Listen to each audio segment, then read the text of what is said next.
Je pensais vivre le rêve américain en venant ici, mais la réalité a été bien différente. On s'est rencontrés en Afrique lors de son séjour et il me promettait une vie incroyable aux USA où il résidait. J'ai tout quitté, ma famille, mes amis, mes proches et même ma procédure d'immigration canadienne. Mais une fois arrivé aux USA, il a changé. Il était distant, parfois même méchant. Je me suis retrouvée seule, loin de tout, au point de sombrer. On s'est rencontrés en Afrique et très vite, il me parlait de sa vie ici aux USA. Il me promettait la belle vie, des opportunités et un avenir radieux. Moi, je voulais lui croire. Alors, j'ai tout laissé derrière moi. Ma famille, mes amis, mes proches et même ma procédure d'immigration canadienne. Oui, j'avais arrêté le processus juste pour le suivre. Après son retour aux USA, nous avons continué une relation à distance. Tout se passait bien et par la suite, j'ai pu obtenir mon visa américain. Et après quelques temps, je m'en voulais pour les USA. Une fois sur le terrain, j'ai senti que quelque chose avait changé. Il était devenu différent. C'était plus la même personne que j'avais connue en arrière. Tout devenait dramatique pour lui. Et même souvent pour un rien, j'étais insultée. On me rappelait sans cesse que c'était lui qui m'avait amené aux USA. Comme si c'était une dette que je devais payer.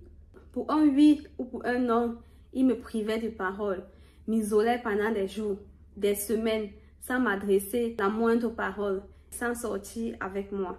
Je passais mes journées seule dans cet appartement froid. J'étais devenue comme un pot de fleurs dans cette maison. Je n'avais personne à qui parler. Et mon homme en question m'avait formellement interdit de parler de lui dehors, à qui que ce soit, dont j'avais intérêt, si je ne voulais pas retourner en Afrique, de me taire. Je n'arrivais à parler à personne. J'avais honte. Ça se voyait que je souffrais. Et au fil du temps, je me demandais si je rêvais. Si j'étais bel et bien aux USA. Ma procédure canadienne annulée. Un retour n'était pas évident. Toutes ces questions me traversaient l'esprit. J'avais l'impression qu'il essayait de me dominer puisqu'il nécessitait de parler de soumission, que je n'avais rien à dire. En fait, j'étais là dans cette maison et je n'avais rien à dire. Je n'avais pas de goût, je n'avais pas mon mot à dire sur quoi que ce soit. Mon avis ne comptait sur rien. J'étais juste là. Je faisais à manger, j'étais juste là, je devais faire à manger. Et il mangeait, malgré qu'il me boudait, il ne me parlait pas. Chaque matin, quand il allait au boulot, je passais mes journées à me lamenter. J'étais noyée dans la solitude et le doute. Je regrettais d'avoir cru en lui, d'avoir cru à ses promesses. J'avais décidé de révéler aux yeux du monde entier qui était cet homme. Parce que oui, en public, il était le plus doux. Et une fois à la maison, il devenait quelqu'un d'autre. Je devais tout accepter en fait. Aujourd'hui, je veux partager mon histoire pour que vous sachiez que parfois le rêve peut se transformer très rapidement en cauchemar. J'aimerais que vous sachiez que partir pour quelqu'un est un risque énorme. Et surtout que personne ne mérite de se sentir prisonnier chez soi. Si vous traversez quelque chose de similaire, sachez que vous n'êtes pas seul. Parlez-en. Cherchez du soutien. Et surtout, n'oubliez pas que votre vie vous appartient. Hello, bienvenue sur ma chaîne Jana et la vie aux USA. Ça, c'est l'histoire d'une compatriote vivant ici aux USA. Et c'est une histoire réelle que vivent beaucoup de femmes et d'hommes. C'est pas seulement les femmes qui vivent ça, même les hommes.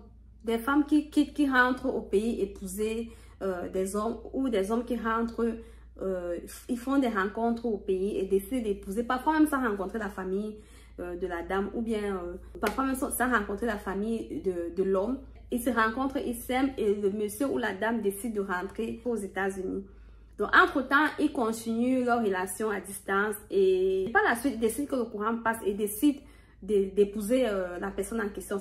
Et c'est comme ça que d'autres rentrent au pays, parfois célébrer un mariage vite fait. Donc, ils arrivent parfois la veille du mariage. Ils n'ont même pas le temps de visiter la famille entière. Or, d'autres parfois demandent le visa fiancé. Oui, le visa fiancé, ça passe ici aux USA. Ils demandent le visa fiancé et ils font venir soit leur conjoint ou leur conjointe. Et une fois sur place, ils les épousent. Et après, le calvaire commence. Le chantage de les avoir fait voyager. Donc, c'est une histoire réelle que vivent les couples ici aux USA. Et donc, si vous avez déjà eu à vivre ce genre de situation, n'hésitez pas à partager votre vécu en commentaire. Et ensemble, nous pouvons vous aider moralement. Et sur ce, si vous êtes nouveau sur cette chaîne, soyez les bienvenus. Sur cette chaîne, Diana et la vie aux US, et nous parlons de la vie aux États-Unis, de nos difficultés, de nos opportunités. Nous parlons également de la développerie américaine ici et partout d'ailleurs. Si vous avez aimé cette vidéo, n'hésitez pas de liker, de poser un commentaire et de souscrire. C'est très important pour agrandir notre communauté et permettre aussi à l'algorithme YouTube de propulser nos vidéos. Donc sur ce, portez-vous bien et on se dit à la prochaine. Bye!